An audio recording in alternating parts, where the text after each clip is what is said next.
ராதே கிருஷ்ணா.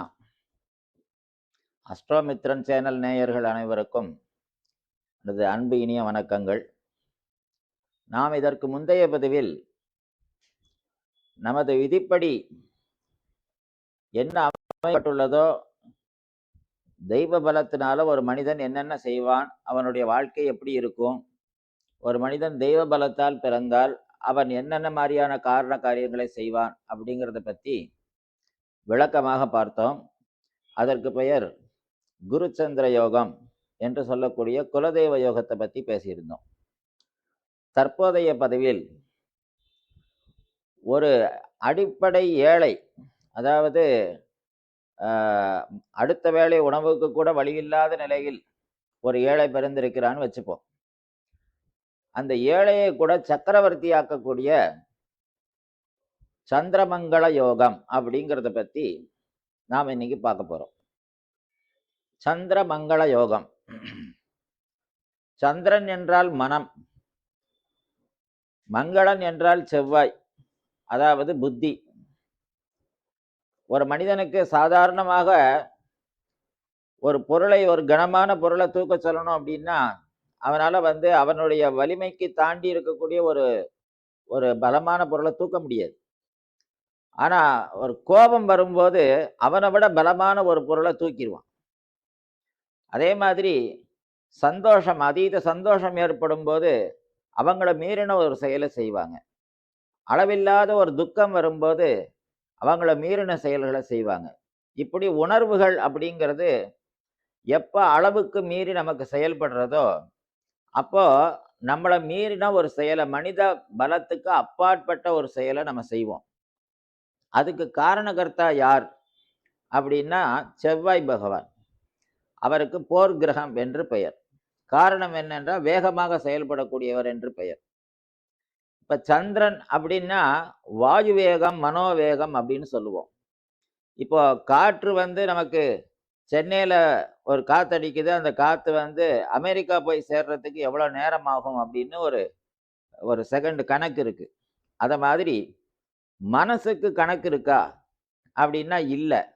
ஏன் அப்படின்னா கண்ணை மூடின உடனே அமெரிக்கா கண்ணுக்கு தெரியும் இல்லையா? அப்போ காற்று போகிற வேகத்தை விட அதிகமான வேகத்தில் மன ரீதியாக நம்ம அமெரிக்காவுக்கு போயிட்டு வந்துடுவோம். அவ்வளோ தூரத்தை போய் அடைஞ்சிட்டு வந்துடுவோம்.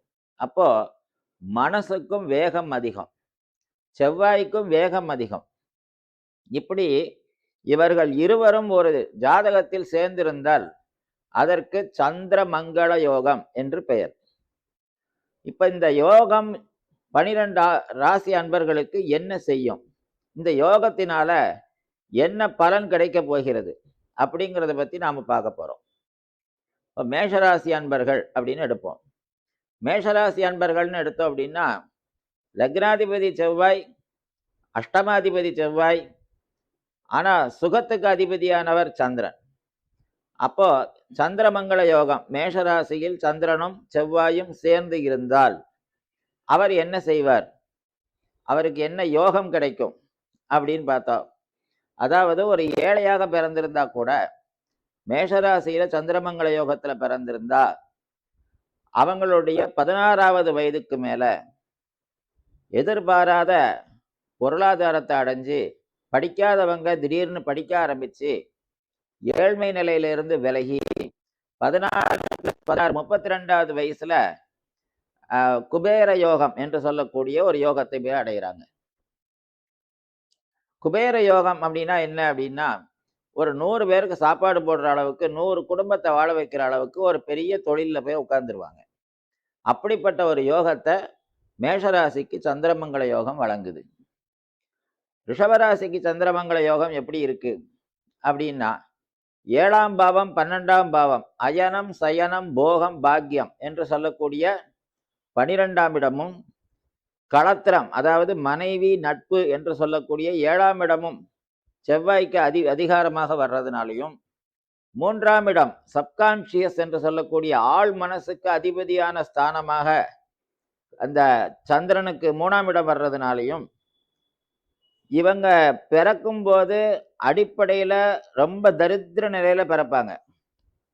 ஆனால் 8 வயசுல இருந்து 8வது வயசு என்னைக்கு முடிஞ்சதோ அதுல இருந்து படிப்படியாக 2 வருஷத்துக்கு ஒரு முன்னேற்றம் 2 வருஷத்துக்கு ஒரு முன்னேற்றம் அப்படின்னு வந்து 28வது வயசை தாண்டும் போது அவங்களுக்கு அந்த குடும்பத்திலேயே இல்லாத ஒரு சத் உத்தியோகம், அதாவது நல்ல உத்தியோகம், நல்ல உயர்ந்த பதவி, ஸ்டாண்டர்டான ஒரு இன்கம், அதே மாதிரி வாழ்நாள் முழுக்க, அதாவது உசுறு போற காலம் வரைக்கும் அவங்களுக்கு வாழ்நாளில் பென்ஷன் முதற்கொண்டு வரும். அந்த அளவுக்கு பொருளாதாரத்துல உயர்ந்த நிலையை அடையிறாங்க. இது வந்து ரிஷபராசிக்கு கிடைக்கக்கூடிய பெரிய பாக்கியம். ஏன்னா ஏற்கனவே சொல்லியிருக்கேன், ரிஷபம் அப்படின்னாலே டிசிப்ளின், ஒழுக்கம் அப்படின்னு சொல்லியிருக்கேன். அப்போ அந்த டிசிப்ளினை மெயின்டைன் பண்றதுனால அவங்களுக்கு ஸ்டாண்டர்ட் இன்கம், அவங்க வந்து லைஃப் லாங்கா அவங்க வந்து பெரிய அச்சீவ் பண்ணுவாங்க. இதே மிதுன ராசி அன்பர்களை பார்ப்போம். மிதுன ராசி அன்பர்களுக்கு ருணம், ரோகம், சத்ரு என்று சொல்லக்கூடிய கடன், வியாதி, எதிரி என்று சொல்லக்கூடிய 6ஆம் இடமாக செவ்வாயும், லாபம் என்று சொல்லக்கூடிய மூத்தோர்கள் என்று சொல்லக்கூடிய இடம் 11ஆம் இடமாக செவ்வாயும் வருகிறார். ஆனால் சந்திர பகவான் தனகாரகனா, தனஸ்தானாதிபதியாக வருகிறார். அப்போ இந்த சந்திரமங்கல யோகம், மிதுன ராசியில சந்திரமங்கல யோகத்துல பிறந்தா யாரால அவங்களுக்கு பணம் வரும் அப்படின்னா, எதிரிகளால அவங்க பணம் சம்பாதிப்பாங்க. எதிராளிக்கு கடன் கொடுத்து அந்த வட்டியை சம்பாதிப்பாங்க. நோயாளிகளை வச்சு பணம் சம்பாதிப்பாங்க. அப்பனா என்ன அர்த்தம் இதுக்கு அப்படின்னா, ஹாஸ்பிட்டல் கட்டுவாங்க, இல்லை பெரிய டாக்டர் ஆயிடுவாங்க, இல்லைன்னா மற்றவங்களுக்கு சர்வீஸ், சோசியல் சர்வீஸ் பண்ணி அதன் மூலமான ட்ரஸ்ட்டுகள் மூலமாக வருமானம் வரும். அதே மாதிரி எதிர்ப்புகள், அதாவது அரசியல் சம்பந்தப்பட்ட எதிர்ப்புகள் பல வரும். அதான் அந்த எதிரிகள் மூலமாகவே போட்டி போட்டியாக பணம் வரும். யார், அதாவது இது போக தன் குடும்ப வம்சாவளியில தொடர்ந்து பண்ணிக்கிட்டு வந்த வட்டி தொழில் அப்படின்னு ஒன்று இருக்கும். ஃபைனான்ஸ் கம்பெனி வச்சு அதன் மூலமா வட்டி சம்பாதிக்கிறது. அப்போ எதிரிகளை கொண்டு லாபம் சம்பாதிக்கக்கூடிய ஒரு பிராப்தம். சரி, ஆனா 11ஆம் இடமான செவ்வாய் வந்து அதை நம்ம கையில கொண்டு வந்து கொடுப்பாரான்னா கொடுக்க மாட்டார். எப்ப நம்ம கைக்கு இந்த மாதிரியான ஒரு நல்ல வாய்ப்பு கிடைக்கும் அப்படின்னா, 36வது வயசுல இருந்து வேலை செய்ய ஆரம்பிக்கும். 36 வயசுல இருந்து மிதுன ராசி அன்பர்களுக்கு இந்த சந்திரமங்கல யோகம் வேலை செய்ய ஆரம்பிக்கும். அந்த பீரியட்ல இருந்து ஆரம்பிச்சு அவங்க வாழ்நாளில் உயர்வான நிலைக்கு போயிடுவாங்க. மற்றவர்களால் இவர்களுக்கு வருமானம். இவங்க சுயமா உழைத்து சம்பாதிக்கிறத விட அடுத்தவங்க பைசா இவங்க கையில வந்து சேர்ந்துடும். இதே கடகராசி அன்பர்களை பார்ப்போம். கடகராசி அன்பர்களை பார்க்கும்போது 5 பூர்வ புண்ணியாதிபதியே செவ்வாய் தான். அதே மாதிரி 10க்குடைய தொழில் ஸ்தானாதிபதியும் செவ்வாய் தான். அப்ப முன்னோர்கள் செய்த புண்ணியம், தான் செய்த புண்ணியம், தன்னுடைய கர்மவினை, இது எல்லாமாக சேர்ந்து ஜென்மத்துக்கு அதிபதியாக சந்திரனே வர்றதுனால தான் செய்த பாப புண்ணியத்தினுடைய அடிப்படையில தான் இவங்களுக்கு வாழ்க்கையில பொருளாதாரம் அப்படிங்கிறது வரும். சரி, அது எப்பந்தான் வரும் அப்படின்னா, வாழ்க்கையில எல்லா குழந்தைகளும் பிறந்து முதல் 4 வயசு வரைக்கும் தாயாருடைய ஆயுளையும், அடுத்த 4 வயசு தகப்பனாருடைய ஆயுளையும்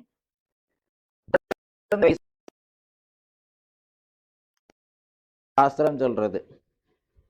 இந்த 12 வருஷ காலத்துக்கு பாலாரிஷ்டம்னு பேரு. இந்த 12 வயசு வரைக்கும் இவங்க குழந்தை. அது வரைக்கும் யாரும் இவங்களை கை நீட்டி அடிக்கக்கூடாதுன்னு சாஸ்திரமே சொல்றது. ஸோ இந்த குழந்தை பருவம்ங்கிறது எப்போ இவங்களுக்கு முடியுதோ, 12 வயசு எப்போ முடியுதோ அதுல இருந்து இந்த கடகராசி அன்பர்களுக்கு சந்திரமங்கல யோகம் வேலை செய்ய ஆரம்பிக்கும். எத்தனை வருஷம் வேலை செய்யும்? 48 வயசு வரைக்கும் வேலை செய்யும்.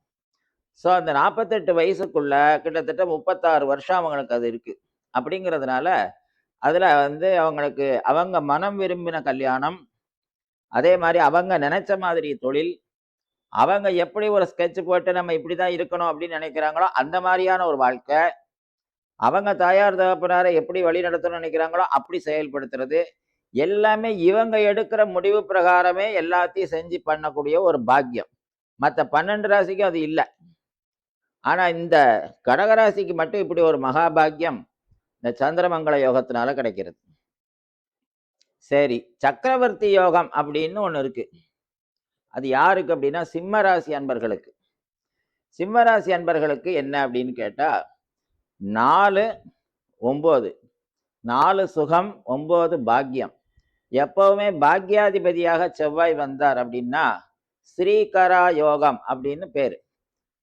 அதாவது மகாலட்சுமி யோகம் அப்படின்னு சொல்லுவாங்க. அத 12 கூடைய சந்திரன் சுகபோக பாக்கியம், நல்ல தூக்கம், நல்ல சாப்பாடு, சாப்பிட்டதை நல்ல செரிமானம் பண்றது, ருசிச்சு சாப்பிடுறது அப்படிங்கிற அந்த ஸ்தானத்துக்கு அதிபதி சந்திரன். ஸ்தானாதிபதி யாருன்னா செவ்வாய். 4 கூடைய சுகத்தை கொடுக்கக்கூடியவரும் செவ்வாய். அப்போ இவங்க சிம்ம ராசிக்கு அதிபதியான சூரிய பகவான் என்ன பண்றாரு அப்படின்னா சந்திரனும் செவ்வாயும் 2 பேரும் சேர்ந்து சிம்ம ராசியில உட்கார்ந்துட்டாங்க அப்படின்னா அதை மாதிரி பாக்கியசாலி இந்த உலகத்திலேயே கிடையாது. ஏன் அப்படின்னா சக்கரவர்த்தி யோகம்னு பேரு. எப்ப இருந்து சக்கரவர்த்தி ஆவாங்க அப்படின்னா சாஸ்திரம் சொல்றது ஷோடச வருஷாணி புத்திரம் மித்திரவதாது. 16 வயசு எப்ப முடியுதோ அப்ப அவன் மேஜர்னு சொல்லுது. சட்டம் 18 வயசு முடிஞ்சா மேஜர்னு சொல்றது. சட்ட பிரகாரம் வச்சுக்கிட்டாலும் அந்த 18வது வயசு எப்ப உங்களுக்கு முடியுதோ அதுல இருந்து அது வேலை செய்ய ஆரம்பிச்சிடும்.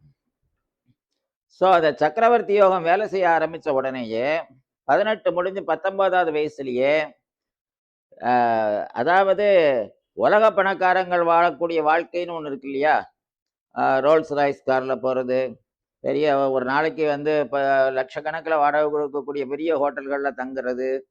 ஏன்னா வீட்டுக்குள்ளே நுழையணுன்னாலே கார் வீட்டுக்குள்ளே போகிறதுக்கு ஒரு 1/2 கிலோமீட்டர் இருக்குது.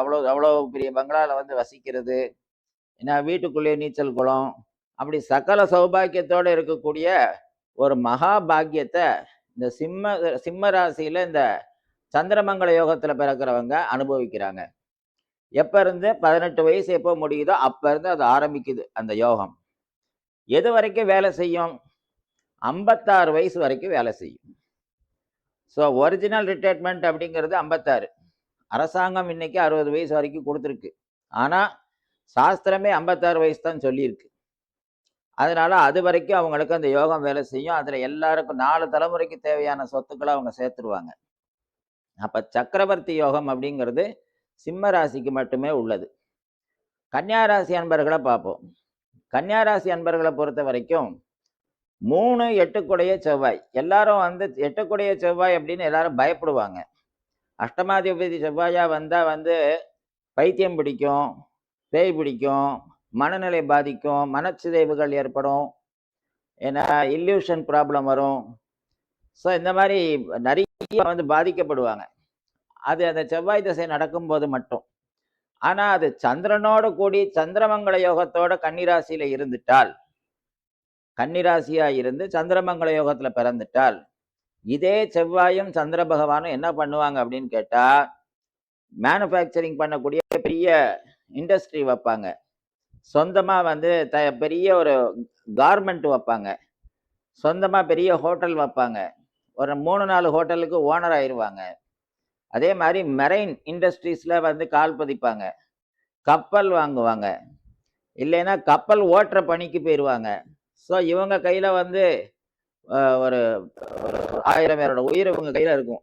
அப்ப அந்த அளவுக்கு அவங்களுக்கு ஒரு பாக்கியம். அப்போ இந்த சந்திரமங்கல யோகம் கன்னியா ராசியை பொறுத்த வரைக்கும் எல்லாமே உற்பத்தி திறன் சார்ந்த மிகப்பெரிய தொழிலை கொடுத்து அவங்கள வாழ்நாள்ல பெரிய அளவுக்கு முன்னுக்கு கொண்டு வருது. எப்ப இருந்து அந்த பலன் அவங்களுக்கு கிடைக்குது அப்படின்னா 22வது வயசுல இருந்து ஆரம்பிக்கிறது, 64 வயசோட அது முடிகிறது. அப்ப அந்த 22 வயசுல இருந்து அவங்க வாழ்நாள்ல இதுல தொழில் விஷயங்கள்ல கவனத்தை செலுத்திட்டாங்க அப்படின்னா இந்த சந்திரமங்கல யோகம் அவங்கள உயர்வான நிலைக்கு கொண்டு போயிடும். ஏன் அவங்க அதை முடிவெடுக்கணுங்கிற ஒரு வார்த்தையை சொல்றேன் அப்படின்னா, சந்திர பகவான் கன்னிராசியில செவ்வாயோட உட்கார்ந்தா என்ன ஆகும்னா சீக்கிரமே காதலிக்க ஆரம்பிச்சிருவாங்க. அதனால இந்த காதல் வயப்படுறது, ஊர் சுத்துறது, நமக்கு அது சரியாயிருமா, இது சரியாயிருமா, மீடியாவுக்கு போறேன் அப்படின்னு இவங்களை அறியாமலேயே கன்ஃபியூஷனுக்குள்ள போவாங்க. அதை கொஞ்சம் சரி பண்ணிட்டு இல்லை நம்ம தொழிலில் வாழ்க்கையில முன்னுக்கு வரணும்னு கொஞ்சம் அவங்கள சரி பண்ணிக்கிட்டாங்க அப்படின்னா இவங்களுக்கு நிச்சயமாக இந்த ராஜயோகம் வேலை செய்யும். சக்கரவர்த்தி யோகத்துக்கு அடுத்த யோகம் இது. அடுத்ததாக துளாராசி அன்பர்களை பார்ப்போம். துளாராசி அன்பர்களுக்கு தன களத்திராதிபதி, அதாவது தனத்தை, பொருளாதாரம், குடும்பம், வாக்கு என்று சொல்லக்கூடிய ஸ்தானத்துக்கு அதிபதி செவ்வாய். அதே மாதிரி நண்பன், மனைவி என்று சொல்லக்கூடிய ஸ்தானத்துக்கு அதிபதி செவ்வாய். உத்தியோகத்துக்கு அதிபதி, கர்மாவுக்கு அதிபதி சந்திரன். ஆக இப்படி ஒரு மிகப்பெரிய கூட்டணி சேர்றதுனால தன உத்தியோகாதிபதி சேர்ந்தாச்சு அப்படின்னாலே என்னன்னா, பிறக்கும் போதே தனப்பிராப்தியோட பிறப்பாங்க. அவங்க பிறக்கும் போதே சந்திரமங்கல யோகத்துல பிறக்கிறாங்க அப்படின்னா அந்த குடும்பத்துல ஏற்கனவே சுபிக்ஷமும் இருக்கும். அந்த குடும்பத்துல எல்லாரும் எஜுகேட்டட் ஃபேமிலியா இருப்பாங்க. அப்பா ப்ரொஃபஸர், அம்மா டீச்சர், என்ன தாத்தா வந்து ஏர்போர்ட்ல வேலை பார்த்தார் அப்படின்னு எல்லாரும் வீட்டில் எஜுகேஷன்ல தொடாத ஆளே இருக்காது. எல்லாமே வெல் எஜுகேட்டட் ஃபேமிலியா இருப்பாங்க. ஸோ ஒரு ஆர்த்தடாக்ஸ் ஃபேமிலின்னு சொல்லுவாங்க. நாங்கள் வந்து இப்படி தான் இருப்போம் அப்படின்னு சொல்லி ஒரு உயர்வான ஒரு வாழ்க்கையை வாழுவேன். அந்த மாதிரி குடும்பத்தில் போய் இந்த குழந்தை பிறக்கும். அப்போ சகல வசதியோட, ஒழுக்கத்தோட, அதனுடைய வாழ்க்கைக்கு தேவையான எல்லா விஷயத்தோட, சௌகரியத்தோட பிறக்கக்கூடிய ஒரு யோகம் துளாராசியில சந்திரமங்கல யோகத்துல பிறக்கிறவங்களுக்கு கிடைக்குது. விருச்சிக ராசி அன்பர்களை பார்ப்போம். விருச்சிக ராசி அன்பர்களை பொறுத்த வரைக்கும் செவ்வாயும் சந்திரனும் கூடியாச்சு அப்படின்னா எதன் மூலமாக பாக்கியம் ஏற்படும் அப்படின்னா, முன்னோர்கள் செய்த பாக்கியம், முக்கியமா தாயார் வழி இல்லை ஏற்பட்ட பாக்கியம். 3 தலைமுறை 4 தலைமுறைக்கு முன்னால தன் தாயார் வழியில அவங்க செஞ்ச மிகப்பெரிய புண்ணியங்கள், தானங்கள், தர்மங்கள், என்ன கண்ணுக்கு தெரியாத சுமங்கலிகள், அவங்களுடைய ஆசீர்வாதங்கள், இப்படின்னு இந்த தெய்வத்தினுடைய பலமும் முன்னோர்கள் ஆசியும் இதன் மூலமாக இவங்களுக்கு ஒரு பாக்கியம் கிடைக்கிறது. யாருக்கு? விருச்சிக ராசிக்கு மட்டும். அப்ப சந்திரமங்கல யோகம் விருச்சிக ராசியில எப்படி வேலை செய்யறது அப்படின்னா, நம்ப முடியாத பலனை செய்யும். அதாவது டெட் அண்ட் ரீபர்த் அப்படிம்பாங்க. அதாவது அவ்வளோதான், முடிஞ்சு போச்சு, நம்மெல்லாம் எங்கே படிக்க போகிறோம் அப்படின்னு எல்லா புஸ்தகத்தையும் கீழே போட்டப்பறம், அப்பா நீ பாஸ் ஆகிட்டாம்பாங்க. என்னது நான் பாஸ் ஆகிட்டேனா அப்படின்னு சொல்லிட்டு சரி சரி மேற்கொண்டு படிச்சிருவோம் அப்படின்னு படிக்க கிளம்பிடுவான்.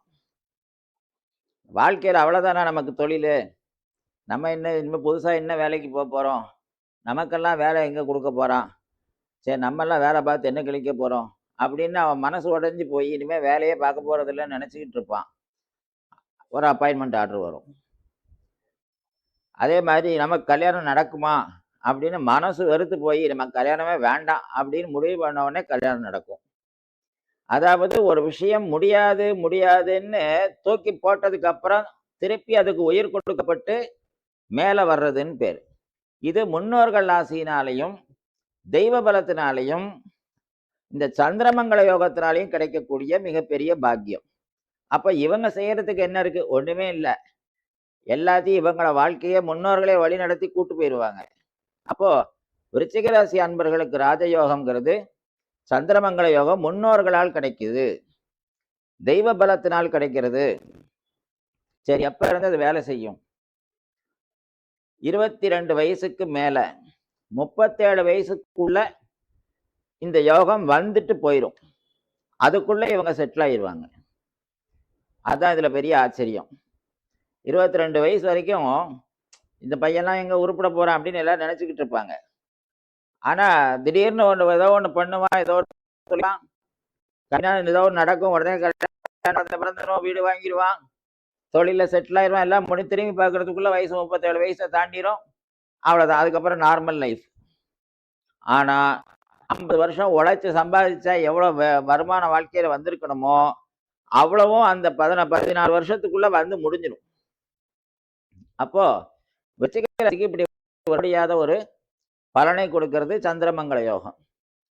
அடுத்து தனுசு ராசி அன்பர்களை பார்ப்போம். தனுசு ராசி அன்பர்களை பொறுத்த வரைக்கும் பஞ்சமாதிபதி, பூர்வ புண்ணியாதிபதி மட்டும் கிடையாது, குரு ஸ்தானம் அப்படின்னு பேர் அதுக்கு. ஸோ செவ்வாய் வந்து குரு ஸ்தானமாகவும், உபதேச ஸ்தானத்துக்கு அதிபதியாகவும், குழந்தை ஸ்தானத்துக்கு அதிபதியாகவும் வரார். ஆகவே வந்து தூக்கம், சாப்பாடு என்று சொல்லக்கூடிய அயனம் சயனம் என்று சொல்லக்கூடிய இடத்துக்கு அதிபதியாகவும் வரார். சந்திரன் அஷ்டமாதிபதியாக வரார். இந்த தனுசு ராசிக்காரங்களுக்கு மட்டும்தான் சந்திரமங்கள யோகம் கொஞ்சம் கிரிட்டிக்கலா வேலை செய்யும். என்ன அப்படின்னா, இவங்க தியானம், யோகம் வந்து இந்த மாதிரி விஷயங்கள்ல ஏதாவது ஒன்று ஈடுபட்டு தனக்குத்தானே ஒரு ஒழுக்கத்தை கடைப்பிடிச்சு, ஏன்னா கொஞ்சம் தெய்வ பலத்தை நம்பி அதோட முயற்சிகளையும் தன் திறமைகளையும் கஷ்டப்பட்டு கொஞ்சமாவது வளர்த்தா மட்டும்தான் சந்திரமங்கள யோகம் வேலை செய்யும். ஏன் அப்படின்னா, மனசுக்கு அதிபதியானவர் சந்திரன்கிறதுனால மனசு ஒரு இடத்துல நிக்காது.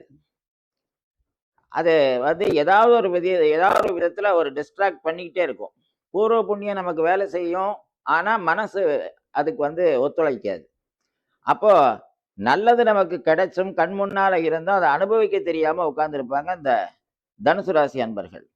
ஸோ அவங்களுக்கு நம்ம சொல்ல வேண்டிய வார்த்தை என்ன அப்படின்னா, டிசிப்ளினை கடைப்பிடிச்சாங்க, தெய்வ பலத்தை நம்பினாங்க, அந்த யோகா, சூரிய நமஸ்காரம், இந்த மாதிரி சில விஷயங்கள், தெய்வ பலத்தை கொஞ்சம் நம்பணும். அது தனுசு ராசி அன்பர்கள் பண்ணினாங்க அப்படின்னா, இந்த சந்திரமங்கள யோகம் அவங்க நினைச்ச மாதிரியான ஒரு வாழ்க்கையில கொண்டு போய் விட்டுரும். அதுக்கு அதே சந்திரன் ஹெல்ப் பண்ணிடுவார். அப்போ மனசை அலைய விடாம காப்பாத்துறது மட்டும்தான் இந்த தனுசுக்கு வேலை. அதனால எண்ணிய காரியங்களை ஈடேற்றி கொடுக்கக்கூடிய ஒரு பெரிய பிராப்தம் தனுசுக்கு உண்டு. ஆனால் அது தெய்வ பலத்தால் மட்டுமே சாத்தியம். அடுத்ததாக மகர ராசி அன்பர்களை பார்ப்போம். மகர ராசி அன்பர்களுக்கு 4-11 கூடிய செவ்வாய் தான். ஆனா பாதகாதிபதி செவ்வாய்ன்னு எல்லாரும் சொல்லுவாங்க. உண்மை அது கிடையாது. பாதக ஸ்தானத்துக்கு அதிபதி செவ்வாயை தவிர அவர் பாதகத்தை செய்ய மாட்டார். 4 செவ்வாய் ரொம்ப பலமா இருக்கிறதுனால இளம் பிராயத்தில் சுகபோக பாக்கியத்தை அனுபவிக்க வைக்கக்கூடியது இந்த சந்திரமங்கள யோகம். 3 தலைமுறை பணக்காரங்க வீட்டில் போய் பிறக்கிறது, பண்ணையார் வீட்டில் போய் பிறக்கிறது, பெரிய பெரிய கோடீஸ்வரங்க வீட்டில் போய் பிறக்கிறது, 1000 கோடி 2000 கோடி இருக்கிற வீட்டில் போய் பிறக்கிறது, இதெல்லாம் பாக்கியம் இல்லையா? ஏன்னா பிறந்ததுலேருந்து இந்த வாழ்க்கை முழுக்க எதுவுமே அவங்க கேட்க வேண்டிய தேவையே இல்லையே. அவங்க என்ன கேட்குறாங்களோ அதெல்லாம் தான் கையில் எல்லாமே இருக்குமே இல்லையா? அப்படி ஒரு பாக்கியத்தில் பிறக்கிறது யாருன்னா, லக்ஸுரி அப்படின்னாலே மக்கரே தனவான் போகி அப்படிங்கிற வாக்கியம் இருக்கு. அப்போ சந்திரமங்கள யோகத்தோட பிறக்கக்கூடிய மகர ராசி அன்பர்கள் பிறப்பிலேயே பாக்கியம் செய்தவர்கள். எப்போ வரைக்கும் அந்த பாக்கியம்னா வாழ்நாள் முழுவதும் கிடைக்கும். அப்படி ஒரு பாக்கியம். அதனால இல்லறம் அப்படிங்கிற ஒரு விஷயத்தை மட்டும் கொஞ்சம் கவனமா அவங்க பார்த்துக்கிட்டாங்க அப்படின்னா, அதாவது கல்யாணம் பண்ணிக்கிட்டோம், நமக்குன்னு ஒரு குடும்பம் இருக்கு, இந்த குடும்ப ரட்சணம் தான் நமக்கு, இதை காப்பாத்துறது தான் நம்மளுடைய வேலை அப்படிங்கிறத கரெக்டா உணர்ந்து செயல்பட்டாங்கன்னா ஆயுள் முழுக்க சௌக்கியமா இருப்பாங்க. ஆனா வேற ஏதாவது மனசு சஞ்சலப்பட்டு வேற பெண்கள் மேல மனசு ஏதாவது ஈடுபட்டோ இல்லைன்னா சஞ்சலங்கள் ஏதாவது ஏற்பட்டாலோ இந்த பாக்கியம் என்ன ஆகும்னா சிதைஞ்சு போயிடும். ஸோ அதே பொருளாதாரம் நசிஞ்சு போகும். அதனால ஒரு இல்லற வாழ்க்கை அப்படிங்கிறதுல ஒரு டிசிப்ளினை மெயின்டைன் பண்ணினா இந்த மகர ராசி அன்பர்களுக்கு சந்திரமங்கள யோகம் டாப் கிளாஸாக வேலை செய்யும். அடுத்ததாக கும்பராசி அன்பர்களை பார்ப்போம். கும்பராசி அன்பர்களுக்கு சந்திரமங்கள யோகம் எப்படிப்பா வேலை செய்யும்? ஏன்னா மூட்டும் மாரகாதிபதி என்று சொல்லியிருக்கு. அதாவது மாரகம் அப்படின்னா மரணம். மரணத்தை ரொம்ப வேகமாக செயல்படுத்தி மூட்டி விடுறதுன்னு பேர். மூட்டுறதுனாலே செயல்படுத்துறதுன்னு பேர். அப்படி செயல்படுத்தக்கூடியவர் செவ்வாய். 6 நோய் நொடி இந்த மாதிரி விஷயம், கடன், இதுக்கு அதிபதியானவர் சந்திரன். இவர் எப்படி நல்லதை பண்ண முடியும் அப்படின்னா, மைனஸ் இன்ட்டு மைனஸ் பிளஸ் அப்படின்னு ஒரு ஃபார்முலா இருக்கு. அதை மாதிரி கெட்டவன் கெட்டிடில் கிட்டிடும் ராஜயோகம் அப்படின்னு ஒரு பழமொழி இருக்கு. 2 பாப கிரகங்கள் ஒன்னோட ஒன்று சேர்ந்து இன்னொரு பாப கிரகமான சனி வீட்டில், அதுவும் கும்பராசியா இருந்து அங்க வந்து உக்காந்துட்டாங்க அப்படின்னா, கும்பம் அப்படிங்கிறது குளம். அது என்ன பண்ணுன்னா எல்லாத்தையும் கபலீகரம் பண்ணிடும், எல்லாத்தையும் உள்ள தூக்கி போட்டுன்றோம். கும்பத்தை ஜெயிக்கவே முடியாது. கும்பத்துக்கிட்ட எந்த பாப கிரகமும் ஜெயிக்க முடியாது. அந்த கும்பராசிக்கு அதிபதி சனி பகவான் நினைச்சாலொழிய கும்பராசியை எந்த பாபகிரகமும் எதுவும் செய்ய முடியாது. அதனால இதே செவ்வாயும் சந்திரனும் சேர்ந்து கும்பராசியில் இருக்கக்கூடிய பட்சத்தில் இந்த சந்திரமங்கல யோகம் என்ன பண்ணும் அப்படின்னா, அதிகமான படிப்பு, அதிகமாக வந்து பெரிய லெவலுக்கு பிஹெச்டி மாதிரி பெரிய லெவலில் ஏதாவது விஷயங்களை கண்டுபிடிக்கிறது, பயோகெமிஸ்ட்ரி படிக்கிறது, அணுக்களை ஆராய்ச்சி பண்ணுறது, என்ன அகழ்வாராய்வுத்துறை, அதாவது ஆர்கியாலஜி டிபார்ட்மெண்ட்டில் பேர் வாங்குறது, நிலநடுக்கம் இதெல்லாம் வர்றது இல்லையா, அது சம்பந்தமான ஆராய்ச்சிகளில் ஈடுபடுறது அப்படின்னு யாராலையும் செய்ய முடியாத அரிதான படிப்புகளை அவங்க படித்து அதில் உயர்வான ஒரு நிலையை அடைவாங்க. அப்படி ஒரு பாக்கியம் கும்பராசிக்கு கிடைக்குது. அதில் பொருளாதாரத்தில் உயர்வான நிலைக்கு வந்துடுவாங்க. மீனராசிக்கு இந்த சந்திரமங்கல யோகம் எப்படி வேலை செய்யுது? மீனராசியை பொறுத்த வரைக்கும் தன பாக்யாதிபதி செவ்வாய், பூர்வ புண்ணியாதிபதி சந்திரன், கேட்கவே வேண்டாம். எப்போவுமே தன பஞ்சமாதிபதியோ தன பாக்யாதிபதியோ சேர்ந்தாச்சு அப்படின்னாலே அவங்க பிறவே வந்து பணம் சம்பாதிக்கிறதுக்காகனே பிறந்தவங்கன்னு அர்த்தம். 3 தலைமுறைக்கு சொத்து சேர்க்காம அவங்க போகமாட்டாங்க. எல்லார பற்றியும் கவலைப்பட்டுக்கிட்டே இருப்பாங்க. முதல்ல அப்பா அம்மாவை பார்த்துக்கணும், கூட பிறந்தவனை பார்த்துக்கணும், அப்புறம் மனைவியை பார்த்துக்கணும், மனைவி குடும்பத்தை சம்பந்தியை பார்த்துக்கணும், அப்புறம் பிள்ளைகளை பார்த்துக்கணும், அப்புறம் பேர பிள்ளைகளை பார்த்துக்கணும் அப்படின்னு எல்லாரையும் நான் அவனை கவனி எல்லாரை பற்றியும் அவங்க கவலைப்பட்டுக்கிட்டே இருப்பாங்க. எல்லாருக்காகவும் ஏதாவது செஞ்சுக்கிட்டே இருப்பாங்க. அப்படி உறவுகளுக்கு முக்கியத்துவம் கொடுத்து எல்லாரையும் வாழ வைக்கிற அளவுக்கு சம்பாதிச்சுக்கிட்டே இருக்கிற ஒரு பாக்கியம் யாருக்கு இருக்குன்னா மீனராசிக்கு மட்டும்தான் இருக்கு. அந்த மீனராசியில சந்திரமங்கல யோகத்தோட பிறக்கிறவங்களுக்கு வந்து என்ன சொல்றதுன்னா, உண்மையிலேயே நம்மளுடைய இந்திய வாழ்க்கை முறை அப்படின்னு ஒன்று இருக்கு இல்லையா, அதை பரிபூர்ணமா செஞ்சு காமிக்கிறவங்க இந்த சந்திரமங்கல யோகத்துல பிறந்த மீனராசிக்காரங்க தான்.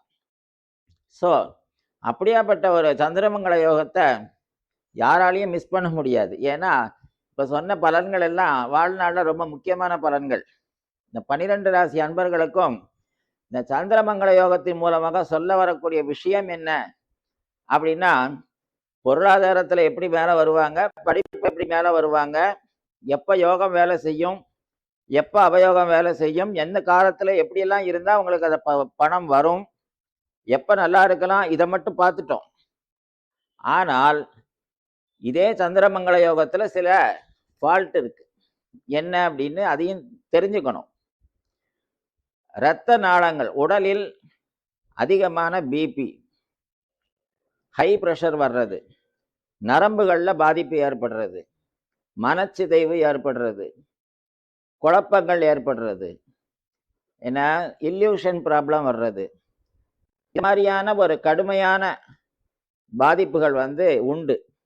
எப்போ இதெல்லாம் நடக்கும் அப்படின்னா, இப்போ நான் ஏற்கனவே ஒவ்வொரு ராசிக்கும் எப்படி இருந்தால் வாழ்நாளில் முன்னுக்கு வரலாம், என்னென்ன செய்யணும்னு சொல்லியிருக்கேன்.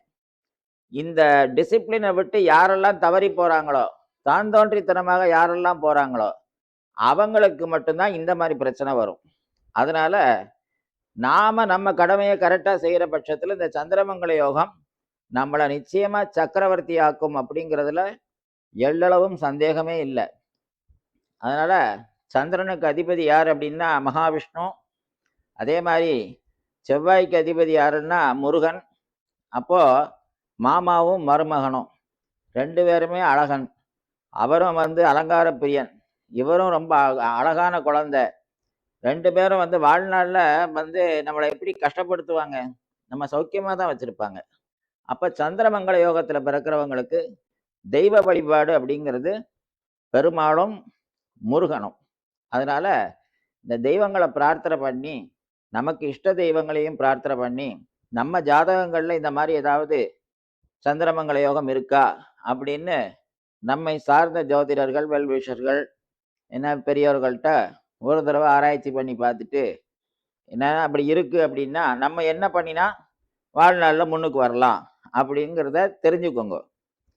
அதுக்காகத்தான் இந்த விஷயங்களை நாம் இன்னைக்கு பகிர்ந்துக்கிறோம். அதனால இந்த சௌக்கியங்களெல்லாம் நல்லபடியாக அடையணும் அப்படின்னு பிரார்த்தனை பண்ணி இந்த விஷயங்களை இதோட சொல்லி நிவர்த்தி பண்ணிக்கிறேன். ராதே கிருஷ்ணா.